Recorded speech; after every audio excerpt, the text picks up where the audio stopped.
Hey there, and welcome back to Planet Coaster. In today's episode, we are going to talk about what I've been doing with the restaurant so far, and what we are going to do in the future with the restaurant as well. And also what's going to be the next kind of area in Isla Napali we're going to tackle. This restaurant has to be divided into 2 episodes, I'm afraid. But the good news is I'm already done with the whole thing. And I will also put a screenshot at the end where I'm going to spoil you a bit, I have to say. Or actually not at the end, I will use it in the time lapse and in the thumbnail. In the thumbnail. Whatever, I'm a bit confused right now. Since I'm gonna use this over there, you will potentially have seen a little bit more than what's been done in this episode, but this is not too bad actually, because the process really was a great one. We had a few issues to tackle, and these issues I really want to talk about right now, because this building style, being a bit more easy on details, yet very realistic, and also kind of American, Japanese, Asian, Hawaiian mixture, because like these buildings in Hawaii, they used to be very special in the way that they really fit in the environment, and it really shapes the image you have of Hawaii. But they are nothing like we had this, for example, in Kauai Beach, where it was really inspired by these Polynesian buildings and Bora Bora huts and stuff, which is very recognizable, which is very unique. It is way more for the Hawaiian style. It is way more a combination of various architectural styles, leaning a lot towards American Victorian style also, but also making use of the kind of environment there, the temperatures and stuff. So you're gonna use a lot more wood than you would actually do somewhere else. And it does also have, in terms of the details and color schemes, also has a huge influence from Asian styles. That said, it is also important to bring one other challenge up to the table, so to say, and this is like still being very realistic in what we do. And I have put myself up to this challenge, and I still believe this was the best decision ever, that we're gonna spend an eye on everything in terms of realism in this park, and trying to go even further than anything else that has been done so far. So, after this is also what we are going to talk about later, maybe in the second episode for tomorrow, what will be the next step. And I have a very, very, very, very great idea what to do next. But the thing is also to make the building appear realistic sized. And this building, we've started with it, and also you guys agreed kind of in the latest episode in the comment section that this building still is a bit too big. It is actually tall. It is like 6 meters, even at some points. At the highest spire, it's like 8 meters, which is way too high for such a kind of building. The problem is the shops. Like the shops are the problem, because the shops in Planet Coaster are already 4 meters tall, and you can't really do a thing about it. So what I need to do is trying to play a little bit with force perspective. It didn't work out entirely perfect, so I needed to use another trick, which is also using foliage and trees to make the whole thing appear a bit smaller, because the trees on Planet Coaster are also a bit oversized. So you can actually use this to your advantage by just using some trees and stuff around to make the whole building appear a bit smaller, just by the comparison to the building size in general. And I have to say, this worked out super awesomely fine. And yeah, what we're gonna do here is kind of a pergola thing, which is more like a little terrace with these kind of wooden things on top, which I have no idea. Is it even called pergola as well in English? I only know that this is kind of the German word to use, but it kind of sounds like as it could be used in English as well. Anyways. And also what is really important about the whole thing is that you use these kind of little details to make the building appear smaller. So we kind of have this little awning in terms of the wooden stuff now, which is a lot closer to the heads of the people. So this is kind of the first thing you kind of fix yourself on. Anyways, let's talk about what this whole thing should look like in the end. So I have a very specific idea about how this should look, and if I do find the image quick enough, I'm gonna put this image now in here, so you have a reference what I'm going for. So I really want this to be a little cozy place next to the sea, but also want to make it appear very, very open, very kind of usable in terms of, you know, you can just walk in, it's everything. Like, you have to imagine that the humidity and also the heat is kind of intense in this kind of area. I mean, obviously you also have a lot of rain. This is why the humidity is always a thing. But it's also, and this is also very important to kind of deal with, you need to keep things open so that the airflow is guaranteed in a way. And this is why I wanted to make this building appear at least at a little bit more open than you would potentially have a restaurant, which is completely closed and only has the front door. So we do have two actually main entrances to the building, which are next to each other. The idea is also that to the left entrance you can just go in, grab your food, and on the right, which is the exit, then this is more like where you would pay actually at the cashier. We're gonna have also some interior design in the next episode where we do have a cashier. I can already tell you this because I felt this is very important. And yeah, so I think basically this is the story about the restaurant. It is really one of the older restaurants, I would assume, in this area. It has been refurbished once the new ride around here in the old cargo area has been opened. So I would assume that this was kind of also the restaurant which has been used by the cargo workers, or the kind of harbor workers that worked in the cargo area.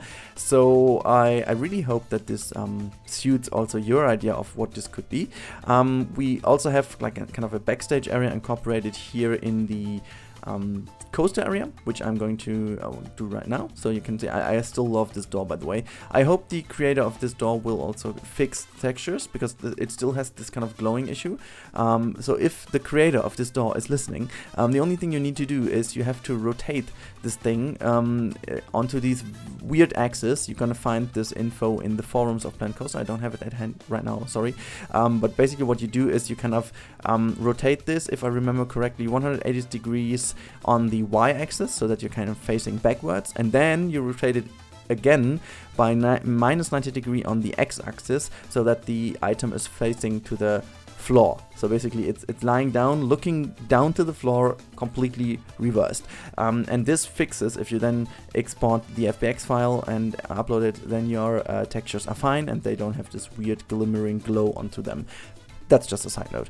Now we're going to go into some gardening, and gardening is one thing we haven't done enough already in Napali, because Hawaii is all about gardening and plants and foliage and wonderful, wonderful nature. Because the island of Kauai, which we've been visiting as the first island on our honeymoon trip, is also called the Garden Island, which is a pretty suitable name if you ask me, because the island is just completely green. There is like so much foliage and so much greenery. It's like this very saturated full green. It's amazing. I so much love this, because it's actually nearly unseen, because it's ridiculously green. It's honestly, if you look at it, you just, like, we had this one day where we were just driving the car alongside the seaside and just like going the highway down to another area, and then you're just going into a little bit more of a mountainish area, which is, you know, going a bit more to the inside of the island. You just drive like completely towards one of the volcanoes, and to the right and to the left you just have like these little hills on which you have all the foliage. It was just so unreal, because it was so freaking green, like everything. It doesn't really matter what it was, like the grass was more green than green, and like everything. And you can really imagine, if you have watched the Jurassic Park and World movies, you can really see, because it's filmed on this island, that this is actually true. They didn't even do recoloring or whatsoever in the movie. It is that green. It's insane. And this is also what I wanted to do with this island as well. And I have to say, even those palm trees, like I love the Arabian palm trees way more than these ones we had since the Alpha 1, I guess.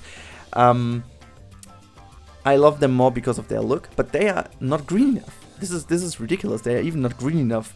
So yeah, it's a bit unfortunate. So we have to mix them up with some more jungle trees and swamp trees, because they are like all green. Yeah, it's just ridiculous. It's so insanely nice and green there. That's something I really want to bring in here as well. I definitely want to make this look really close to the real world counterpart, because it's this is one thing that makes the whole area of Hawaii and Kauai appear that beautiful as it is. I mean, the other islands are like kind of the opposite. Even like you have a lot of volcano area where it's basically all not green at all, where there's like only stone and like because of the heat and the lava and stuff, so there is not too much growing there. But yeah, a million years later, when the volcano island has basically the best soil ever, because like volcano shaped soil is like very, very good in terms of how well foliage in nature can grow on. So yeah, that's like the best foundation ever. But yeah, Kauai is already, since it's the oldest island, the perfect environment to be like the garden island. And yeah, it's insane. If you ever have the chance to go there, do it, because it's insane. I can't just say how beautiful it is.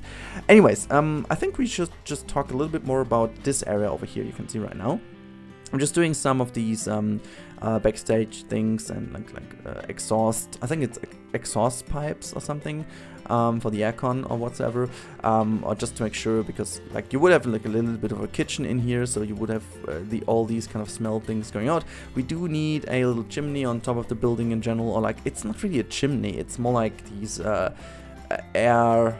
What is this even called? Air exhaust things. Fan exhaust. I don't know. It is this kind of thing that makes your all these bad smells and things what you have while cooking go out of the building. I am even not. I'm even not sure what the German word for it is. Oh, it is kind of. It is okay. It is kind of vent or something. I think it's vent or whatever. But anyways, I think you know what I mean. Hell yeah. Anyways, we are slowly coming to the end of this episode. You see that the restaurant is slowly shaping up. It's getting a little bit more detail. Not too fancy, but it does really tie into the more wooden and rustic and Hawaiian style. And I hope you like this style, because it really is a challenge and it makes me a better builder. I'm totally tied into this project in terms of getting better as a builder, in terms of realism and stuff. But I hope you like this as well. And now here's the thing. I really have to make one announcement, and this is super important to me. On Monday, the 17th, from 7 p.m. Central European Time to 11 p.m. Central European Time, I'm going to stream on Twitch. Planet Coaster will be the thing, and we're going to play a little bit of Napali, but also another island, which you've seen, the Winter Project. And I'm doing this all for a very, very good cause, and this is Special Effect again. If you don't know about Special Effect, you want to go down to the description. I'm going to put a link down here, but if you're following this channel for longer, you know it, because I've done a few things already for Special Effect. They are a very, very great kind of charity. And yeah, I'm going to stream again for Frontier as part of the 24-hour live stream thing, and a few minutes after the start, so make sure that you're in time. Someone of Frontier will jump into our stream and have a little talk with us for an hour or so, because then they're going to jump over to Sylph. So yeah, I'm really happy to see each and all of you over there, and I hope you will join, because it's a great thing. I will put the details in the description, but until then, have a great day, and we see each other tomorrow in the next episode. Bye bye.